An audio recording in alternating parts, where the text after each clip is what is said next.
আসসালামু আলাইকুম ভিউয়ার্স, আজকে আমি আপনাদের সাথে এই সুন্দর ডিজাইনের বেবি স্কার্টটি কাটিং ও সেলাই শেয়ার করব। তো এটা আমি 4 থেকে 5 বছরের বাচ্চার জন্য তৈরি করেছি। তো চলুন কথা না বাড়িয়ে শুরু করা যাক। তো আমি প্রথমে এখানে একটা কাপড়কে দুই ভাঁজে ভাঁজ করে নিয়েছি, লম্বালম্বিভাবে ভাঁজটা দিয়েছি। এরপর আমি মাপটা দেখিয়ে দিচ্ছি, চওড়া আছে 19 ইঞ্চি পরিমাণ। এখন এটাকে আমি মাঝ বরাবর আর একটা ভাঁজ দিয়ে নিচ্ছি। তো এটা 4 ভাঁজ তৈরি হলো। তো এখন আমি এখান থেকে 11 ইঞ্চি পরিমাণ মাপে কেটে নেব, যেহেতু এটা প্রথম পার্ট। তো আমি টোটাল কাপড়কে 3 ভাগে ভাগ করে নিব। ওপরের পার্টে যেহেতু ইলাস্টিক হবে এর জন্য 2 ইঞ্চি বেশি, আর বাকি 2 পার্ট 9 ইঞ্চি 9 ইঞ্চি করে নেব। তো এই যে কোমর আমি যে বেবির জন্য তৈরি করছি তার কোমর 20 ইঞ্চি, আর এটা 29 দুগুণা 38 ইঞ্চি আছে টোটাল কাপড়। তো চাইলে আপনারা আরও একটু বাড়িয়ে নিতে পারেন কাপড় জোড়া দিয়ে। তো আমি এটুকুই রাখবো। এখন এটার নিচের পার্ট ডাবল হবে, তার নিচের পার্ট আরও ডাবল হবে, মানে 4 পার্ট হবে। তো এই বাকি কাপড় আমি 4 ভাঁজ করে নিচ্ছি। তো আপনারা লম্বার মাপ নিয়ে, নিয়মটা হচ্ছে লম্বার মাপ নিয়ে টোটাল কাপড়কে 3 ভাগে ভাগ করে নেবেন। তো এই যে বাকি নিচের অংশ আমি 9 ইঞ্চি করে নিচ্ছি।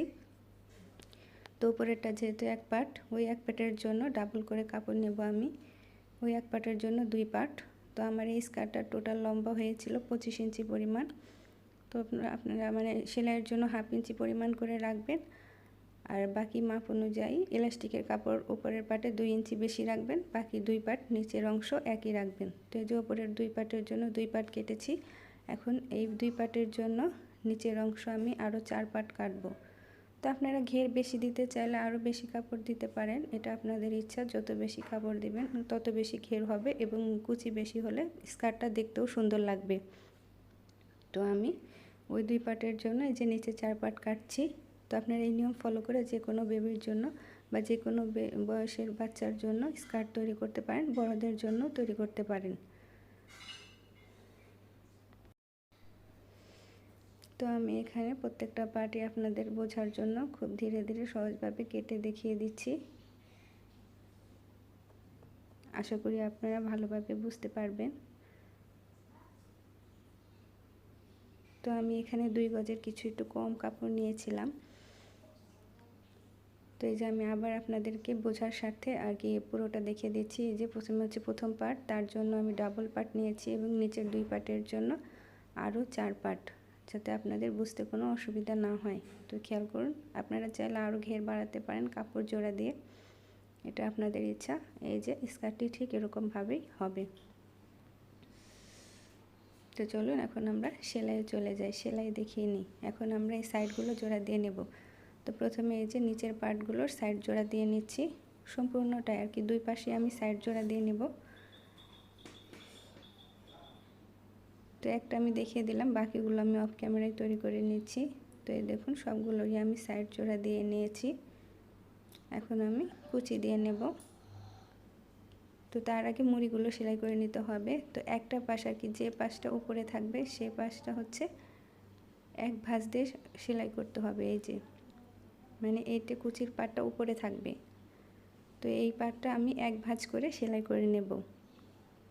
নিচের পাটটা এবং সেকেন্ড পাটটা, এই 2 পাটের উপরের পাট আর কি, খেয়াল করুন আপনারা, একটা ভাঁজ দিয়ে আমি সেলাই দিয়ে নিয়েছি। এখানে ডাবল ভাঁজের প্রয়োজন নেই,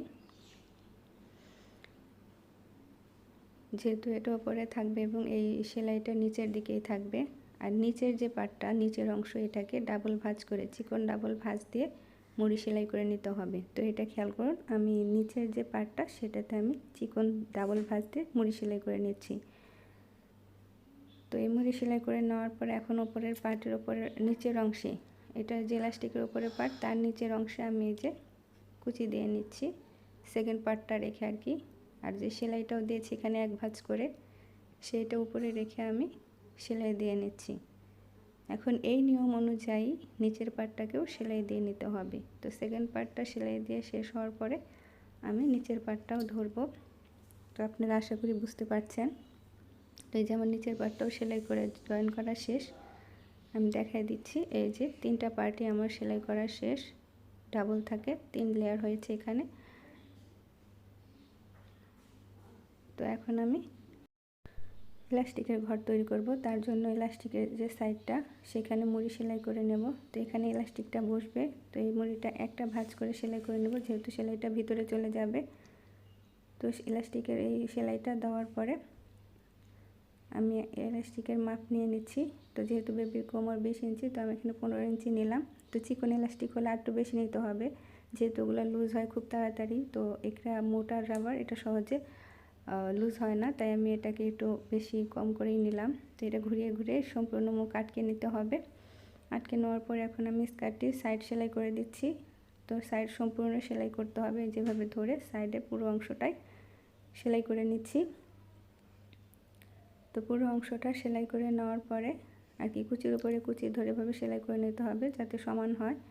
তো সেলাই করে নেওয়ার পরে এখন আমি ইলাস্টিকটাকে যেখানে বসিয়ে নেব উপরের অংশে, তো এটাকে সম্পূর্ণ জোড়া দেওয়ার পরে এখানে রেখে উপরের অংশটা ভাঁজ করে ইলাস্টিকটাকে সেলাই করে নেব। তো এইভাবে ইলাস্টিক লাগালে খুব সহজে ইলাস্টিক লাগানো যায় এবং দেখতেও খুব সুন্দর লাগে। তো এইভাবে ঘুরিয়ে ঘুরিয়ে ইলাস্টিকটাকে সেলাই করে নিতে হবে। আর এখানে যখন কাপড় জমে যাবে, দেখবেন এক পাশে সেলাই করে নেওয়ার পরে কাপড় অনেকটা জমে গেছে, তখন কাপড়গুলোকে টেনে টেনে সরিয়ে সেলাইটা দিয়ে নিতে হবে। তো আপনারা যাতে খুব সহজে বুঝতে পারেন, আমি দেখিয়ে দিচ্ছি যে কাপড়গুলো জড়ো হয়ে গেছে, এগুলোকে টেনে টেনে সরিয়ে নিচ্ছি। সরিয়ে নেওয়ার পর এভাবে ধরে ধরে টেনে টেনে সেলাই দিয়ে নিতে হবে এবং এরপরে মাঝখান বরাবর আরেকটা সেলাই দিয়ে নেব। এই যে মাঝখান বরাবর আমি আরেকটা সেলাই দিয়ে নিচ্ছি, এতে করে দেখতেও সুন্দর লাগে এবং ফিটিংটাও সুন্দর হয়, নয়তো ইলাস্টিকগুলো নড়াচড়া করে। তো এই যে আমার স্কার্টটি রেডি হয়ে গেছে। ভিডিওটি ভালো লাগলে অবশ্যই একটা লাইক দেবেন আর আমার চ্যানেলটি সাবস্ক্রাইব করে আমার পাশেই থাকবেন। আজকের মতো এখানেই শেষ করছি। আল্লাহ হাফেজ।